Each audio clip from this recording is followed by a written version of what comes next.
Vamos a invocar al Espíritu Santo, porque Él es el que lleva adelante todo esto. Es el creador, el que ha ideado todo este avivamiento eucarístico.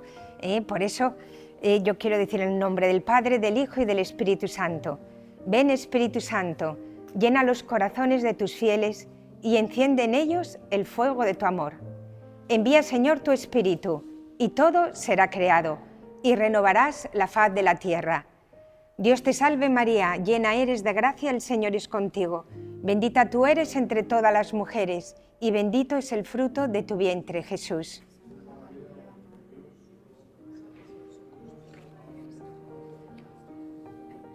Gloria al Padre, al Hijo y al Espíritu Santo. Amén. Bueno, queremos deciros que lo que vais a ver ahora, bueno, posteriormente, esta pequeña exposición de los 163 paneles de la exposición de Carlo Acutis forma parte de un avivamiento eucarístico que se está haciendo en toda la diócesis, pero se está haciendo a nivel mundial. ¿Cómo surgió este avivamiento eucarístico? Pues los obispos en Estados Unidos hace unos años hicieron una encuesta y descubrieron que un elevado porcentaje de católicos fieles creyentes no creían que Jesucristo estaba verdaderamente en el cuerpo y la sangre en la consagración. Ellos se asustaron y entonces dijeron, ¿qué vamos a hacer? Idearon un avivamiento eucarístico durante 3 años, a través de adoraciones, a través de conferencias, y finalizó el 3er año con una peregrinación con el Santísimo desde los 4 puntos cardinales, y en Indianápolis acabó con un congreso eucarístico al que acudieron más de 50.000 personas. Recientemente, a finales de este año, se ha regalado para esta diócesis de Oviedo a don Jesús, nuestro arzobispo, una reliquia de primer grado de Carlo Acutis con esta misión de hacer este avivamiento eucarístico en pequeña escala en esta diócesis de Oviedo. Nosotros nos basamos en el avivamiento eucarístico de los Estados Unidos, de los obispos de los Estados Unidos. Este avivamiento eucarístico tiene como patronos no solo a Carlo Acutis, sino también a San Manuel González, que es el obispo de los agrarios abandonados. Es un obispo que amaba muchísimo a Jesús, también Eucaristía, y sufría muchísimo cuando veía que el Señor estaba solo en el sagrario, cosa que le ocurría también a Carlo. Y por eso este avivamiento eucarístico se hace bajo estos 2 patronos. Luego vamos a ver en el PowerPoint cómo vamos a hablar también de San Manuel González, no solamente de Carlo Acutis. Nos están ayudando en este avivamiento eucarístico también las misioneras eucarísticas y también las siervas del hogar de la Madre. El Señor, como ya decía antes, coge lo pobre, lo pequeño, nos une a todos para llevar este amor eucarístico a las almas. Bueno, vamos a comenzar hablando de... antes siempre empezamos el primer panel que veréis después de esta exposición, comienza con la vida de Carlo Acutis. Carlo Acutis, ¿por qué? Pues porque fue el que diseñó esta exposición de 163 paneles, de los cuales aquí hay como 35, más o menos. Carlo Acutis nació en Londres el 3 de mayo de 1991. Por motivos de trabajo de sus padres, él vivía ahí, pero posteriormente se marcharon a Milán porque sus padres eran italianos. Bueno, ahí lo vemos, él nació en una familia que no es que fuese especialmente practicante, al contrario, su madre reconoce que solamente 3 veces había ido a la iglesia, cuando se había bautizado, cuando ahí vemos a su familia, ahí está su madre, cuando se había bautizado, cuando había hecho su primera comunión y cuando se había casado. Ella reconoce que fue Carlo quien le llevó al Señor y a los sacramentos, quien la devolvió a la iglesia. Ella era una mujer guapa, eran de una familia acomodada, prestigiosa, pero Carlo Acutis el Señor, gracias a Carlo, hizo esta gran misión de llevarla a la iglesia. Aquí vemos a esta mujer porque esta es su cuidadora, es su niñera. Esta es la niñera Beata, se llama Beata, una cuidadora polaca que Carlo tenía y que amaba muchísimo a San Juan Pablo II. Y Carlo, a través del cariño, de las oraciones que ella le transmitió, de su manera de cuidarle, pues él recibió ese primer amor de Dios. Él descubrió que Dios existía y que era un padre bueno que le cuidaba. Y esta mujer fue quien se lo transmitió por primera vez. Bueno, Carlo hizo su primera comunión a los 7 años. Desde el primer momento en que él hizo su primera comunión sintió tal amor a Jesús Eucaristía que desde entonces siempre iba todos los días a misa y luego hacía también un ratito de adoración eucarística antes o después de la misa. Él amaba muchísimo también a la Virgen María, rezaba el rosario todos los días y decía que la Virgen María era la única mujer de su vida. Él decía también que la Virgen María era su confidente y que el rosario era la escalera también más corta para subir al cielo, junto con la Eucaristía. Sabemos todos que Carlo Acutis decía que la Eucaristía era su autopista hacia el cielo. Ahí lo tenemos. Él decía que al estar ante Jesús Eucaristía, uno se convierte en santo. Y esto es verdad, porque muchas veces creemos que ante el sagrario no sucede nada, pero suceden un montón de cosas que no vemos, porque el Señor es el que nos está viendo y el Señor sabe de nuestras necesidades, de nuestras preocupaciones. Es lo que decía el santo cura de Ars: yo le miro y él me mira. Suceden un montón de cosas ante el sagrario. Él dejó escrito a los 11 años: cuantas más veces recibamos la Eucaristía, más nos pareceremos a Jesús y ya en esta tierra disfrutaremos del paraíso, porque el Señor, al recibir al Señor, nosotros nos hacemos uno con Cristo y Él tiene la capacidad de ir transformando nuestro corazón, tantas veces endurecido, tantas veces lleno de egoísmo, de mirarnos a nosotros mismos. Dios tiene la capacidad de ir transformando nuestro corazón poco a poco en sus sentimientos. Decía San Juan Pablo II, la Eucaristía es verdaderamente un resquicio del cielo que se abre sobre la tierra. Isidoro, pasa. Ahí está, nuestro San Juan Pablo II, que también tenemos aquí una capilla para él. Eso es lo que decía. Ciertamente en la Eucaristía se abre un resquicio del cielo que baja hacia nosotros. Carlo Acutis, una de las cosas que se sorprendía muchísimo es que decía que ante los conciertos y los partidos de fútbol siempre había un montón de gente, colas y colas para entrar. No comprendía que ante una iglesia, ante el sagrario, pues el Señor estuviese solo, estuviese vacía la iglesia. Y decía que nosotros éramos más afortunados que los apóstoles que vivían con él entonces. Decíamos, porque nosotros no hace falta que nos traslademos a Jerusalén, nosotros tenemos a Jerusalén a la vuelta de la esquina en cada iglesia. Somos mucho más afortunados porque lo tenemos aquí al lado. Luego para él era importantísima la confesión. Él se confesaba con frecuencia. Él decía que nuestra alma es como un globo que sube al cielo, un globo aerostático, y dice, si cometemos un pecado mortal, el globo se baja para abajo, pero la confesión es ese fuego que sube hacia arriba. Él, como se confesaba con frecuencia, tenía pocos pecados, tenía pecados veniales, pero decía, incluso los pecados veniales, bueno, si hacemos un pecado mortal, pues claro, urge que nos vayamos a confesar, para que ese globo suba hacia el cielo, hacia el Señor. Pero incluso los pecados veniales, decía la importancia de confesarse con frecuencia para quitarse esa pesadez que son los pecados veniales, para que nuestra alma vuelva a retornar con el Señor hacia el cielo.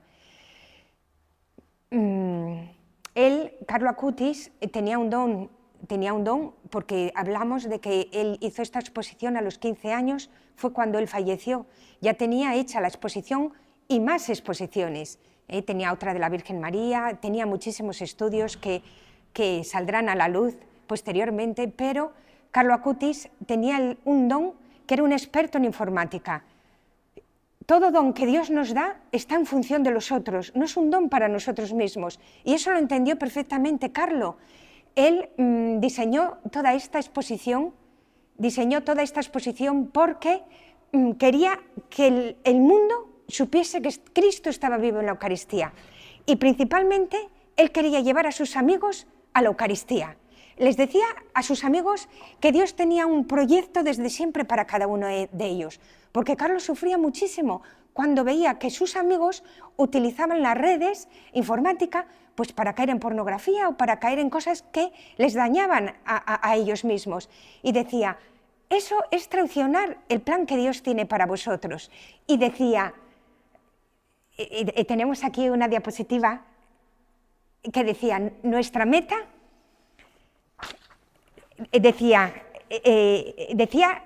nuestra meta tiene que ser el infinito.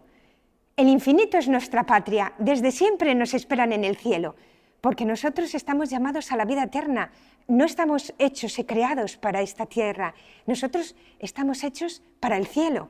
Y esto es lo que quería inculcarles Carlo a sus amigos. Les decía que Dios tenía un propósito especial de Dios para cada uno de ellos desde la eternidad. Y les decía también, vosotros podéis ser santos, lo importante es quererlo. Y esto va para todos, porque dice, lo único por lo que debemos rogar a Dios en nuestras oraciones es por tener ganas de ser santos. Carlo es un mensaje.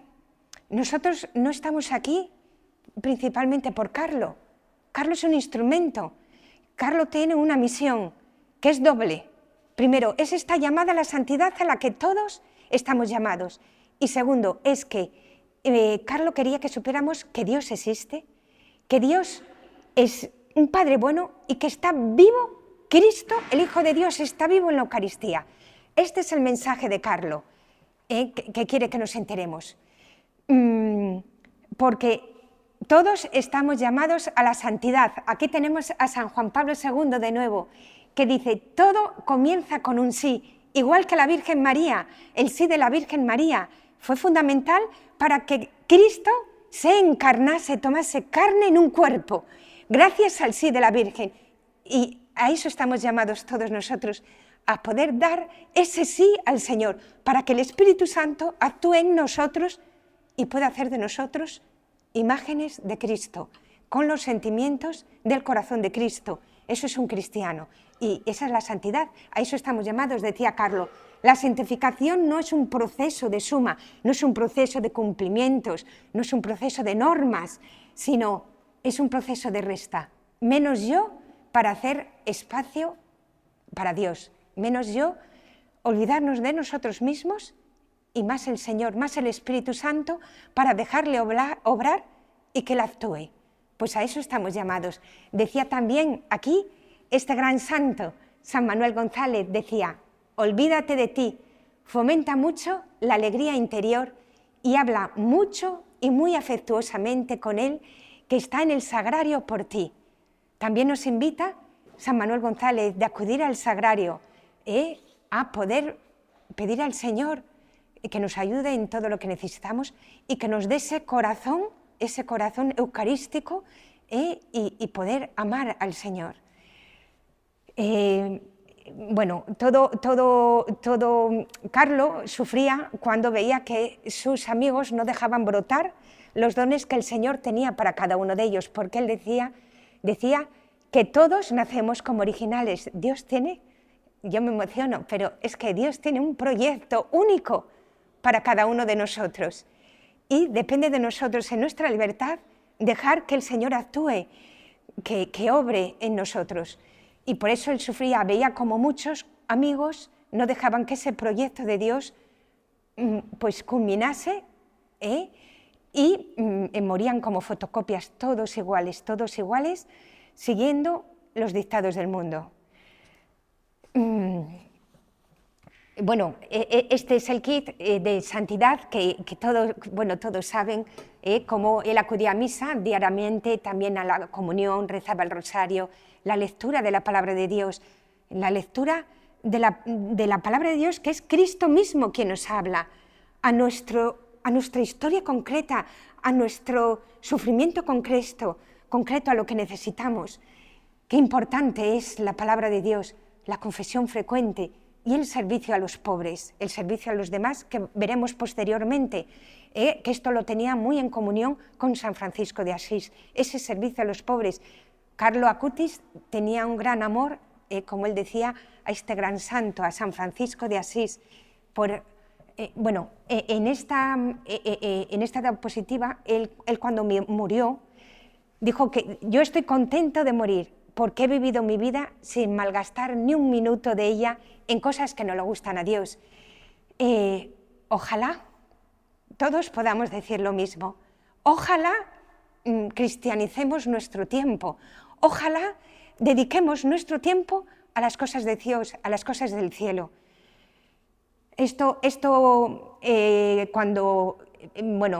Carlo tenía un proyecto de vida, un programa de vida, como él llamaba. Él decía, estar siempre unido a Jesús, vivir con Jesús, para Jesús y en Jesús. Carlo, el día que él falleció, sucedió que, sabemos que Carlo murió con 15 años de una leucemia fulminante. Él, cuando entró en el hospital, ya le dijo a su madre que sabía que de allí no iba a salir, y él quería ir directamente al cielo, sin pasar por el purgatorio. Nosotros, que tantas veces con nuestros propios pecados hacemos daño a los demás, nosotros vamos a tener que purgar por ese daño que hemos hecho, porque aunque nos confesemos, parte de la pena hay que purgarla para llegar a ser totalmente imágenes de Dios, llegar a ser santos y poder ir al cielo. Carlo sabía que sus sufrimientos, unidos a los de Cristo, podían tener ese poder redentor y también purificador. Entonces él, cuando estaba en el hospital, le dijo a su madre que iba a ofrecer todos sus sufrimientos para ir directamente al cielo y para ofrecerlos por el Papa y por la Iglesia, que tanto lo necesitamos. Fue como profético, tanto lo necesitamos en este momento. Y siempre, el Señor siempre va por delante, siempre va por delante.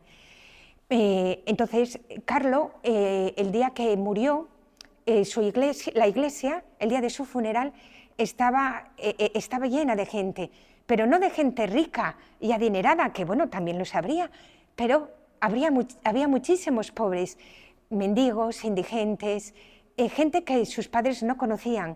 ¿Por qué? Porque él servía a los pobres. Él muchas veces parte de su dinero lo dedicaba a comprar sacos para los mendigos que veía, para atender a los pobres. Parte de su cena o de su comida la reservaba para dársela a los pobres. Y muchos de esos pobres estaban el día de su funeral en la iglesia. Carlo, ¿por qué tenía este servicio a los pobres? Porque Carlo veía que sirviendo a los pobres continuaba esa adoración eucarística que hacía ante el Santísimo. Veía al mismo Cristo en los pobres. Que el Señor nos conceda también esto a nosotros, ver en cada persona un don para nosotros y poder servirlos, viendo a Cristo. Esto solamente el Señor nos lo puede conceder.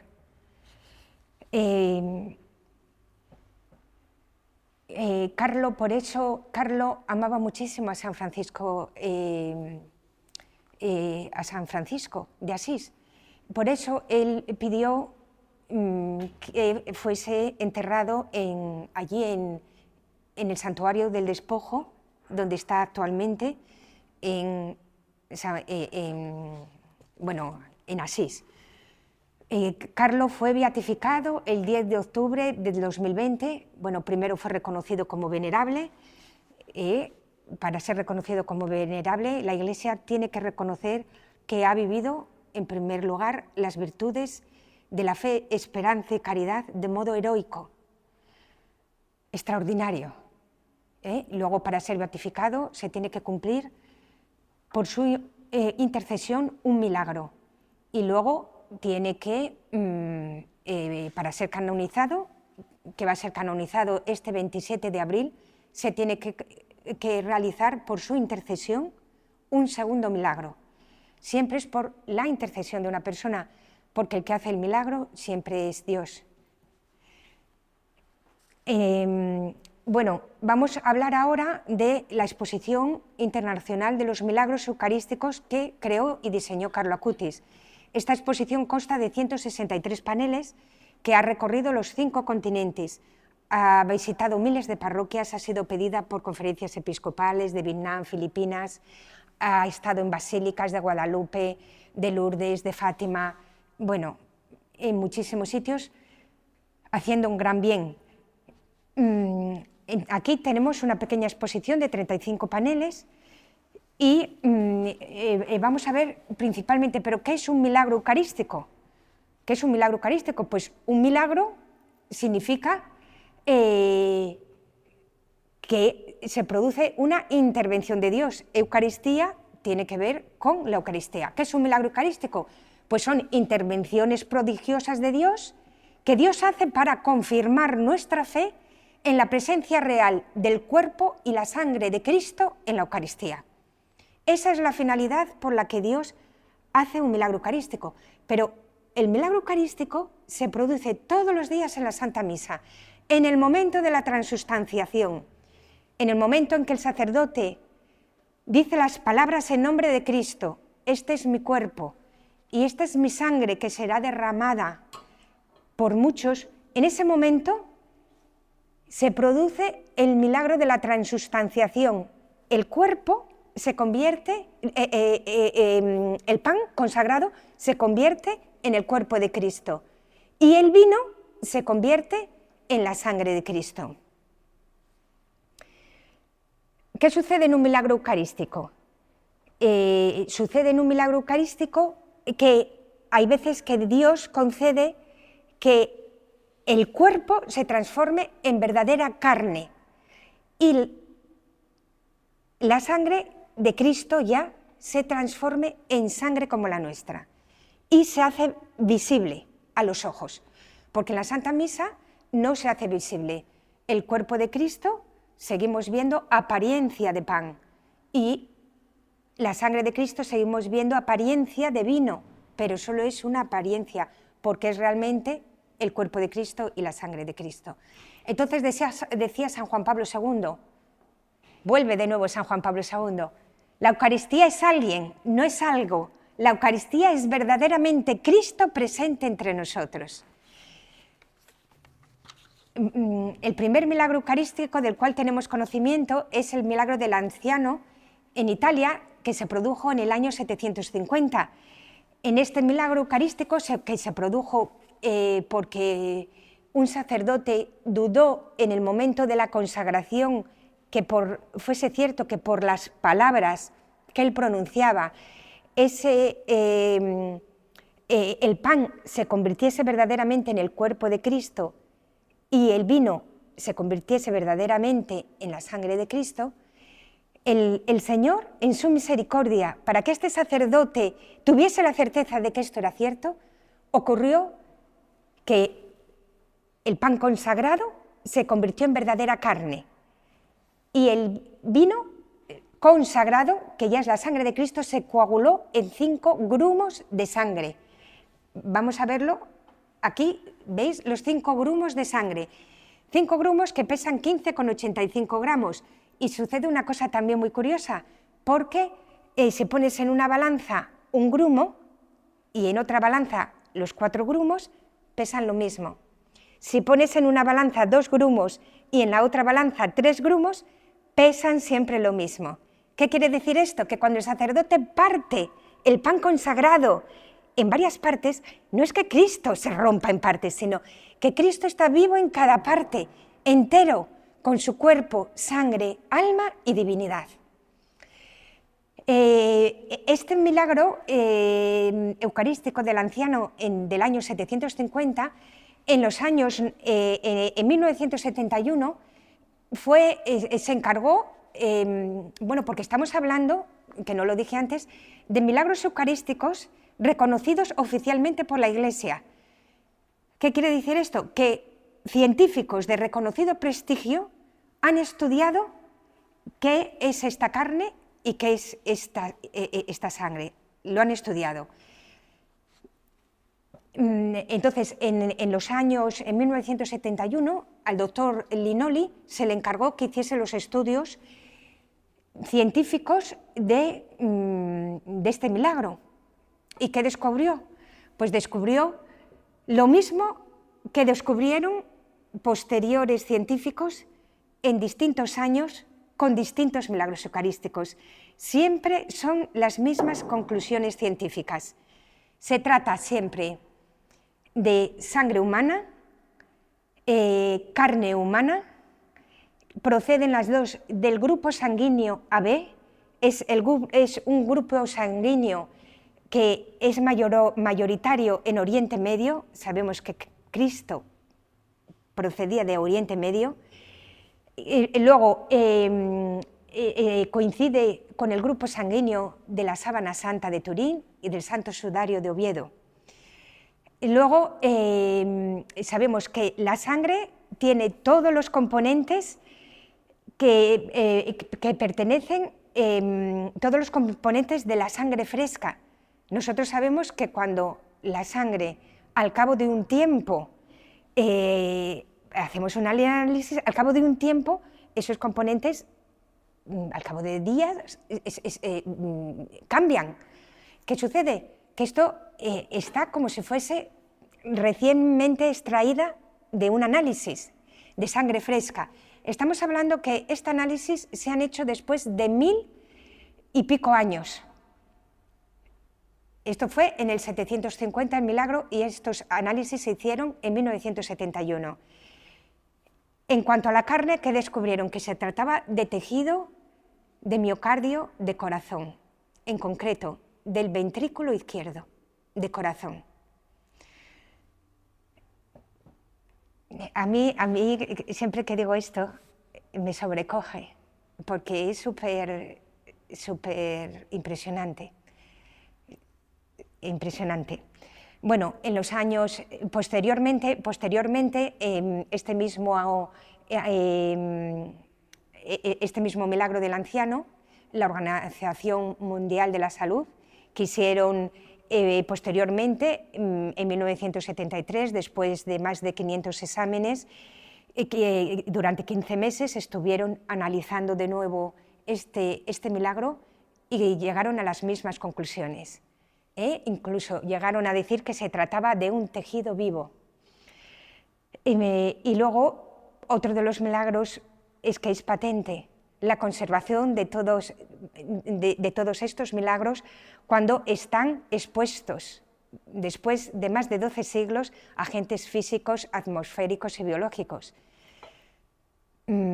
Posteriormente se han producido más milagros. Ahora estamos hablando de las conclusiones científicas, por eso estamos hablando de los principales milagros, pero todos son importantes. Este es de Buenos Aires, se ha producido durante 3 años, se ha producido en 1992, en 1994, en 1996, en la parroquia de Santa María de Buenos Aires. Curiosamente, estos milagros se produjeron cuando nuestro Papa Francisco entonces era arzobispo de Buenos Aires.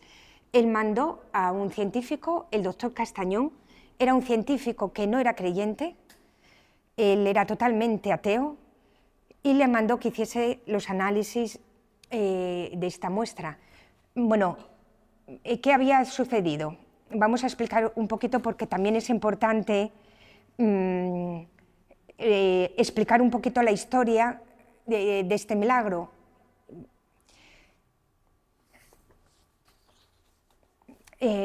bueno, en uno de ellos bueno, en el 92 se habían descubierto en la Partena fragmentos bueno,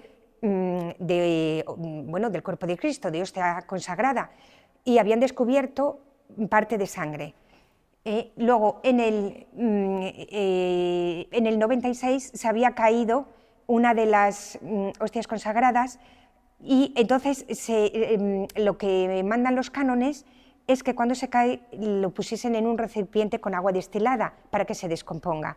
¿Qué sucedió? Que lo metieron en el sagrario, y cuando posteriormente fueron a verlo después de unos días, descubrieron que no solo no se había descompuesto, sino que había salido parte de sangre de la hostia consagrada. Fue cuando entonces el arzobispo de entonces, el cardenal Bergoglio, que en este momento es el actual Papa Francisco, mandó al doctor Castellón que hiciese los análisis. ¿Qué descubrieron después de hacer todos estos estudios? Pues descubrieron lo mismo, descubrieron que se trataba de un corazón, las mismas conclusiones científicas del doctor Linoli, pero también pidieron ayuda a prestigiosos patólogos como el doctor Zugibe de Nueva York, que es un máximo experto en medicina forense del corazón.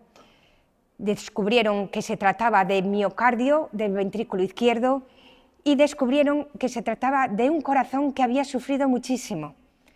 Y le preguntaron, ¿y por qué dices que ha sufrido muchísimo? Y dice, porque esta persona tenía trombos. Cada respiración que tenía era dolorosa para él, y probablemente hubiera recibido un golpe a la altura del pecho. Todos nosotros sabemos por los evangelios que Cristo, cuando estaba en la cruz, no le rompieron las piernas, sino que Longinos le lanzó una lanza a la altura del corazón, y salió sangre y agua, símbolo del bautismo y de la Eucaristía. Y descubrieron que había glóbulos blancos intactos que transporta la sangre y que tenía actividad dinámica viva. Cuando esto se lo dijeron al doctor Zugibe, él dijo, claro, a él cuando le han dado la muestra no sabe de dónde procede, no sabe que procede de una hostia sangrante. Cuando le dicen de dónde procede la muestra, él dice, no me lo creo, porque este corazón estaba vivo, es una muestra que latía. Aquí vemos un milagro, el de Sokolka, que se produjo el 12 de octubre del 2008. Curiosamente, esto también lo quiero decir, muchos de los milagros se producen en fechas muy concretas. Por ejemplo, este de Sokolka es el 12 de octubre, es cuando falleció Carlos. Para nosotros también en España es la Virgen del Pilar, es el día de Hispanoamérica. El de Buenos Aires se había producido el 15 de agosto, que es el día de la Asunción de la Virgen. Digo que el Señor hasta en los más pequeños detalles, Él está actuando. Es todo como un cuadro tan bien hilado que hasta en las fechas muchas veces actúa. Bueno, en este milagro de Sokolska, pues descubrieron lo mismo. Se trataba de tejido muscular cardíaco humano aún vivo, con indicaciones típicas de la fase extrema anterior a la muerte. Hemos puesto este milagro que se produjo en Venezuela. Este milagro es el milagro eucarístico de Betania, que curiosamente, de nuevo, se produce un 8 de diciembre, el día de la Inmaculada Concepción. Creo que la Virgen María también, que ella siempre es a Jesús por María. Ella también tiene muchísimo interés que nos enteremos de que Cristo está vivo en la Eucaristía. Bueno, pues este milagro lo hemos puesto porque, bueno, en el momento de la consagración, un sacerdote durante la consagración vio que la hostia sangraba. Lo ven aquí, lo pusieron en un relicario transparente para que la gente fuese a rezar al Señor, a venerarlo, a adorarlo. Y un día fue un chico americano y hubo un momento en el que esta hostia sangrante comenzó a latir como un corazón. Esto está en YouTube porque este chico lo grabó, llevaba una cámara y lo grabó. Este milagro de Betania del 8 de diciembre de 1991 está subido a YouTube. Y se trata de nuevo una hostia milagrosa que latía como un corazón. ¿Por qué ponemos este del corazón? Porque hemos visto que ahí está el corazón de Cristo. Bueno, este es el milagro de Legnica. Curiosamente se produce el 25 de diciembre, el día de Navidad, en el 2013. Vuelven a decir la misma conclusión. Músculo cardíaco humano con alteraciones que aparecen a menudo durante la agonía, durante una agonía. Aquí lo ven, un cardiólogo estudia 5 milagros eucarísticos y coinciden en algo. Es un corazón vivo que sufre. Este es el milagro de Legnica en Polonia, donde ahí lo está mostrando el sacerdote. Y por eso qué importante es, qué unido está el amor eucarístico, el amor de Jesús, Eucaristía, con su Sagrado Corazón. Están estrechamente unidos.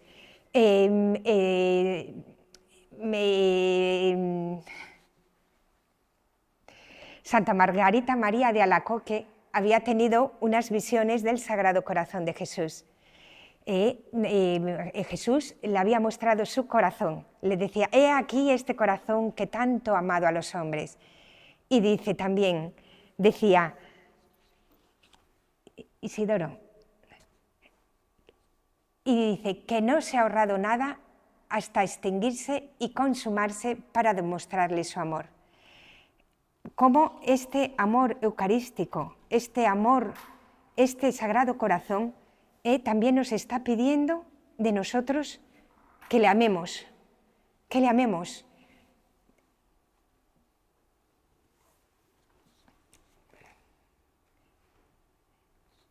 Bueno, una de las promesas que hizo el Señor a Santa Margarita de Alacoque, que son 12 promesas maravillosas de su Sagrado Corazón, pues la última dice, todos aquellos que comulguen los primeros viernes de los 9 meses consecutivos, los primeros viernes de mes consecutivos, les daré la gracia de la perseverancia final y de la salvación eterna. Nosotros, cuando comulgamos al Señor, cuando recibimos al Señor, es en el momento en que nos hacemos uno con Cristo. Nos hacemos uno con Cristo. Y el Señor poco a poco va transformando nuestro corazón en el suyo. Es el momento en que estamos más íntimamente unidos al Sagrado Corazón de Jesús, más íntimamente unidos a Cristo.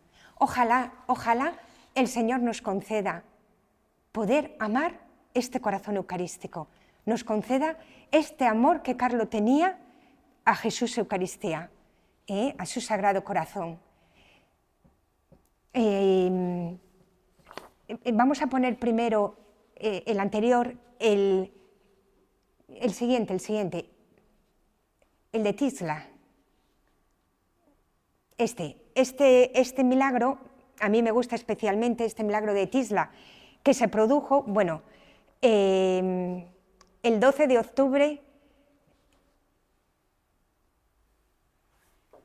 no, se produjo el 21 de octubre del 2006. El 12 de octubre del 2013 es cuando fue el reconocimiento de este milagro, porque pasan años desde que se produce el milagro hasta que la Iglesia lo reconoce como oficialmente. Me gusta especialmente este milagro porque la madre de Carlo cuando falleció, a mí me contó Carlos Leret, el delegado internacional, que la madre le había pedido a Carlos dos cosas. Ella quería saber que estaba en el cielo y entonces le había pedido que pudiese tener otro hijo, porque Carlos era hijo único, y que se produjese un milagro eucarístico. La madre concibió mellizos, un niño y una niña, y se produjo días después, el 21 de octubre, Carlos murió el 12 de octubre del 2006, pues el 21 de octubre se produjo este milagro eucarístico en Tisla. Por eso a mí me gusta especialmente este milagro. Volvemos, habíamos puesto también otro panel que veréis después, posteriormente. Vemos aquí a Santa Faustina Kowalska. ¿Por qué vemos a Santa Faustina Kowalska? Porque Santa Faustina, cuando estaba ante el Santísimo, en una adoración eucarística, vio cómo brotaban de ahí dos rayos, uno azul y otro rojo, símbolos, de nuevo, del bautismo y de la Eucaristía. Y el Señor le mandó que pintase un cuadro con él, saliendo del pecho donde había recibido la lanzada, esos dos rayos, y abajo con la frase Jesús, confío en ti. Y es el icono del amor misericordioso. Nosotros lo tenemos aquí puesto en esta parroquia. El Señor prometió que el que venere, el que dé culto a esta imagen, dijo el Señor que Él le iba a proteger y que le iba a dar la victoria sobre sus enemigos, pero ya en esta tierra, pero especialmente en la hora de la muerte. Dice, yo mismo lo defenderé. Esto es importantísimo. ¿Por qué? Porque nuestro principal enemigo no es el que nos hace daño, sino el que realmente nos hace daño, que es el demonio. Este es nuestro enemigo principal como cristianos. Nosotros vivimos una batalla espiritual donde el que realmente es nuestro enemigo es el demonio. Entonces, este icono del amor misericordioso de Cristo nos está invitando a acudir a la misericordia del Señor. Está clamando el Señor, dice, yo soy el amor, le dijo, y la misericordia en persona. La llaga de mi corazón es la fuente de la misericordia ilimitada. Y le decía a Santa Faustina Kowalska, di a la humanidad sufriente que se abrace a la misericordia de mi corazón y yo la colmaré de paz. Pues creo que el mundo está sufriendo muchísimo en este momento. Pues el Señor nos invita a acudir a su misericordia, a su corazón y a su corazón eucarístico, a la Eucaristía. Ojalá todos nosotros podamos acudir a esta misericordia. El Papa San Juan Pablo II instituyó la fiesta de la Divina Misericordia el domingo siguiente a la Pascua. Lo vamos a tener ahora recientemente. Vamos a tener la Pascua de Resurrección, la fiesta más grande del cristiano, de la cual brotan todas las demás fiestas, todas las demás Eucaristías de la Pascua, y la siguiente Pascua la siguiente Eucaristía es la fiesta de la Divina Misericordia, todo va unido. ¿Por qué se producen los milagros eucarísticos? Pues los milagros eucarísticos se producen por tres cosas: por falta de fe, gracias a la fe o por profanaciones. Este milagro de Bolsena, que se produjo en el año 1264, se produjo por falta de fe de un sacerdote. Un sacerdote tenía dudas de fe, marchó a Roma y era un sacerdote de Praga, y cuando retornó paró en Bolsena a celebrar la misa. Y sucedió que en el momento de la consagración el Señor, en su misericordia, para que él tuviese la certeza de que él estaba en la Eucaristía, del pan consagrado empezó a brotar sangre de todo el pan consagrado menos de donde él lo estaba cogiendo. Y esa sangre cayó en el corporal y en la mesa. Sucedió que, que el Papa Urbano IV y también Santo Tomás de Aquino estaban en Orvieto y mandó que llevasen en procesión ese corporal,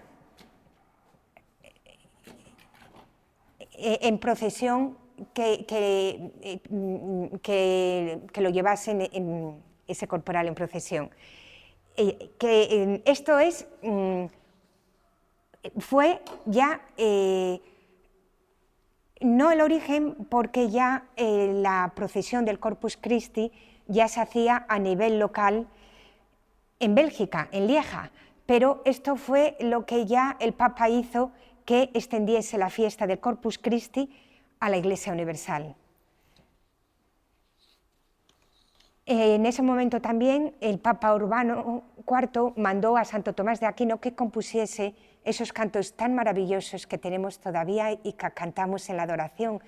Te adoro con devoción, Dios escondido, el adoro te devote, el Pange Lingua, el Tatum Ergo, pues fue en ese momento.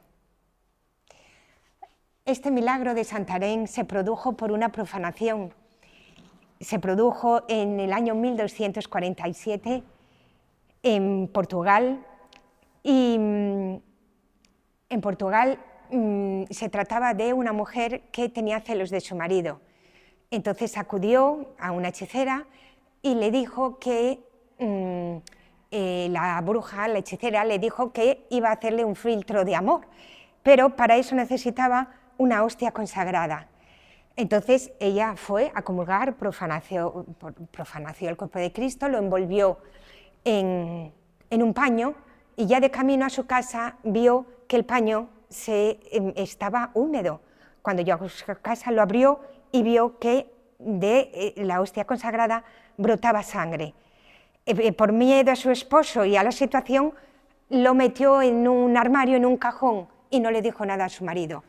Cuando llegó la noche, empezaron a salir rayos de donde estaba la hostia sangrante. Bueno, no le quedó más remedio que decírselo a su esposo, y los dos arrepentidos fueron al párroco y lo llevaron. De hecho, este milagro durante 3 días siguió brotando sangre, y sucede ahí en Portugal que hay momentos en que vuelve a brotar sangre, y que incluso han sucedido, han aparecido imágenes del Señor en este milagro. La casa de estos señores se convirtió en una capilla. Este es un milagro gracias a la fe de un pueblo y a la fe del sacerdote en Jesús Eucaristía. Es el milagro que se produjo en un tsunami en el año 1906, en Colombia. En el Pacífico venía un tsunami enorme que ya estaba arrollando las costas.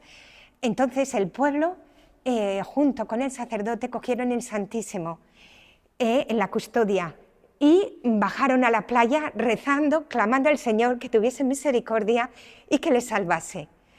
Y el sacerdote cogió el Santísimo, hizo la bendición ante el tsunami, ante la ola enorme que venía a arrollarles, y la ola empezó a calmarse, a retroceder, solo le llegó al sacerdote a la altura de la rodilla. Todo esto está documentado, que se puede investigar y se puede ver que esto es verdad. Qué importante es la fe, la fe. Este mismo Cristo que les salvó del tsunami, vamos a celebrar ahora la Pascua de Resurrección, el mismo que nos salva en nuestra vida de tantas muertes. Ese mismo Cristo. Cristo es el mismo, ayer, hoy y siempre. Vamos a ver ahora unos milagros de España. Hemos escogido unos concretos, unos poquitos, porque hay muchos, igual que hemos escogido milagros concretos. Este es el milagro de Gorkum en Holanda. En el año 1572, unos soldados protestantes irrumpieron en la catedral, profanaron el sagrario, cogieron el copón y tiraron todas las hostias al suelo, todas las hostias consagradas, y uno de los soldados con su bota pisó una hostia consagrada. ¿Qué sucedió? Que cuando levantó la bota había quedado clavados sus clavos en la hostia. Tres clavos habían quedado clavados en la hostia.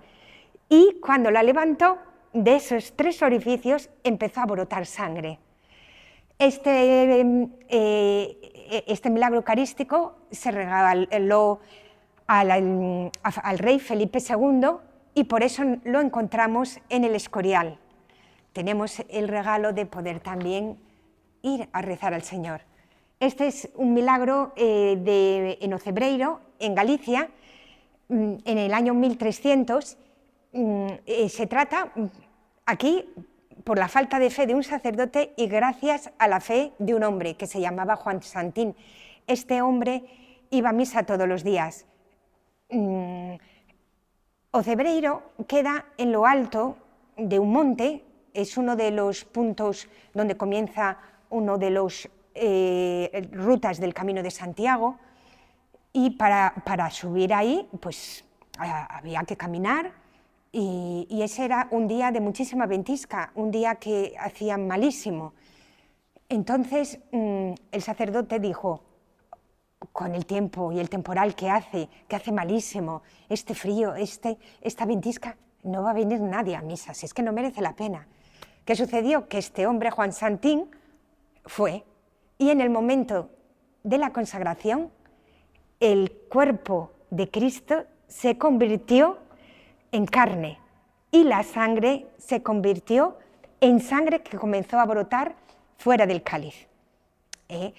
En ese momento se cuenta que la Virgen románica, que ahí tienen, en señal de adoración a su hijo, inclinó la cabeza.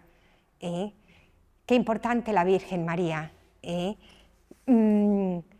La reina, los reyes católicos habían pasado de peregrinación por allí. Isabel la Católica regaló unos relicarios para que pudieran guardar esta reliquia. Este milagro de Daroca se produjo en el año 1239. Este milagro se producía cuando, en ese año, las ciudades cristianas de Daroca, de Teruel y de Calatayud, en Aragón, pues se aliaron para reconquistar el castillo de Chio Lucente. Entonces el sacerdote, antes de la batalla, iba a dar de comulgar a los 6 capitanes de las tropas, pero fueron atacados en ese momento de improviso por los moros.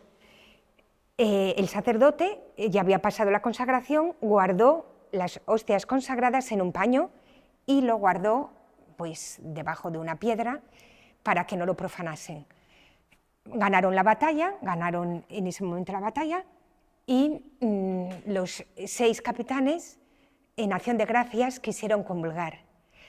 Cuando fueron a abrir el paño, estaban sangrando las hostias, y ahí ven el paño con las marcas de la sangre. Los soldados cogieron el corporal, lo pusieron en un estandarte y volvieron a la batalla siguiente y ganaron la batalla.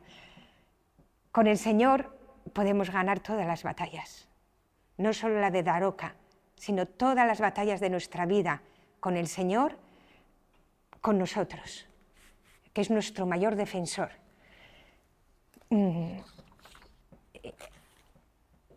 Vamos a hablar ahora de André Froissart. Es maravilloso lo que sucedió con André Froissart. ¿Por qué? Porque aquí vemos la misericordia de Dios. No solo Dios viene a nosotros cuando nosotros le buscamos, sino que Él en su infinita misericordia viene a buscarnos cuando muchas veces le ignoramos o pasamos de Él. Él fue uno de los mayores ensayistas francés del siglo XX y él trabajaba en un periódico con un amigo que era católico. Este amigo católico había intentado durante muchísimo tiempo convencerle a través del intelecto y no lo conseguía, hasta que dijo: solamente la amistad y la oración pueden hacer que André Froissart se encuentre con Jesucristo. Y así fue. Un día salieron, bueno, habían quedado, iban en el coche y el amigo paró para entrar en una capilla. Como él tardó en salir, André Froissart se impacientó y entró en la capilla a buscar a su amigo. Y aquí le sucedió algo impresionante. En ese momento entró en una capilla a oscuras, había unas monjas, unas personas rezando, estaba su amigo, ni siquiera reparó que estaba el Santísimo, sino que se fijó en el segundo cirio de la izquierda. Y dice, y en ese momento comenzó a suceder algo prodigioso. Y dice, y sentí cómo se me susurraba a mi oído vida espiritual. Y dice, esto lo quiero leer porque dice, en aquel instante comenzó una arrolladora experiencia de conversión y de transformación inesperada. Dice, la evidencia de Dios, la evidencia hecha presencia y la evidencia hecha persona de aquel mismo a quien yo habría negado en momentos antes, a quien los cristianos llaman Padre Nuestro, y del que me doy cuenta de que es dulce, con una dulzura semejante a ninguna otra, que no es la cualidad pasiva que se designa a veces con ese nombre, sino una dulzura activa que quiebra, que excede a toda violencia, capaz de estrellar la piedra más dura, y más dura que la piedra, el corazón humano. Dice, habiendo entrado allí, escéptico y ateo de extrema izquierda, y aún más que escéptico y aún más que ateo, indiferente, ocupado en cosas muy distintas a un Dios que ni siquiera tenía intención de negar, volvía a salir unos minutos más tarde católico, apostólico, romano, llevado, alzado, recogido, arrollado por la ola de una alegría inagotable. Y dice André Froissart, si Dios existe, tengo que decirlo. Si Cristo es Hijo de Dios, tengo que gritarlo. Si la vida eterna existe, yo la debo predicar. Pues esto que ha hecho el Señor es a lo que estamos llamados todos. Anunciar esto. Por esto este avivamiento eucarístico. Porque el Señor está empeñado en anunciar que estamos llamados a la vida eterna. De que Dios existe, de que es un Padre bueno, que ha enviado a su Hijo Jesucristo por nosotros y que está vivo en la Eucaristía. Vamos a ver ahora a dos mujeres, a la sierva de Dios Martha Robin, que se nutrió únicamente de la Eucaristía por 53 años.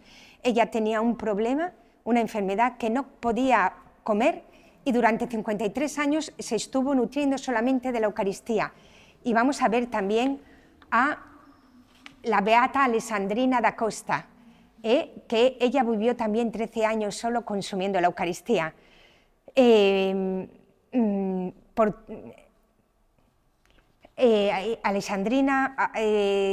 Esta mujer, Alessandrina da Costa, cuando tenía 14 años, un hombre entró en su casa, intentó violentarla y ella cogió y se tiró por la ventana. Entonces ella paulatinamente se fue quedando paralítica hasta dejarla postrada para siempre. Ella se ofreció a Cristo como víctima de expiación por la conversión de los pecadores, por amor a la Eucaristía y por la consagración del mundo al Inmaculado Corazón de María. Carlo Acutis se había quedado impresionado por lo que el Señor le había dicho a esta beata. Le había tocado muchísimo su corazón. Jesús le había revelado a Alexandrina, le había dicho: te puse en el mundo, te hago vivir solo de mí, para demostrar al mundo lo que vale la Eucaristía y cuál es mi vida en las almas, luz y salvación para la humanidad. He sido tan olvidado, en realidad me han ofendido tanto, quiero ser amado en la Santísima Eucaristía. Ahí está la fuente de todas las gracias. Esto le había llegado muy al alma al futuro santo Carlo Acutis. Ojalá nos conceda también a nosotros poder amar profundamente a Jesús Eucaristía, que sea para nosotros una necesidad, amarle. Por eso en estas dos mujeres se cumple lo que dice la Escritura: yo soy el pan vivo bajado del cielo. Si uno come de este pan, vivirá para siempre. Y el pan que yo le voy a dar es mi carne por la vida del mundo. Ya hemos demostrado cómo esa carne es el cuerpo de Cristo. Y dice la Escritura: el que come mi carne y bebe mi sangre tiene vida eterna, y yo le resucitaré el último día. Aquí está San Manuel González, el obispo de los sagrarios abandonados. Él dice: el sagrario, la sublimidad de sus misterios está diciendo, más allá no pudo ir el amor. Y dice: la Eucaristía es el corazón de la Iglesia, es su esencia, su centro, su vida. La Eucaristía es el centro de la vida del cristiano. Y decía también San Manuel González: por eso los santos, que son los hombres en todo grandes de verdad, llegan a serlo cuando acortan tanto su distancia al sagrario que se convierten ellos mismos en sagrarios con dos pies, en los que va muy a gusto el Jesús de su Eucaristía. Él dijo: pido ser enterrado junto a un sagrario, para que mis huesos después de muerto estén siempre diciendo a los que pasen: ahí está Jesús, ahí está, no lo dejéis olvidado. Esto es lo que quería Carlo, que sepamos que Dios está con nosotros. Y esto es un motivo de felicidad y de esperanza para todos nosotros. Ahora que estamos celebrando este jubileo de la esperanza. Esto es un motivo de gran esperanza, y dice también San Juan Pablo II: una hora de adoración al Santísimo vale más que todos los apostolados del mundo. Y decía también la Madre Teresa de Calcuta: el tiempo que uno pasa con Jesús en el Santísimo Sacramento es el tiempo mejor invertido en la tierra. Pues ojalá el Señor nos conceda lo que escribió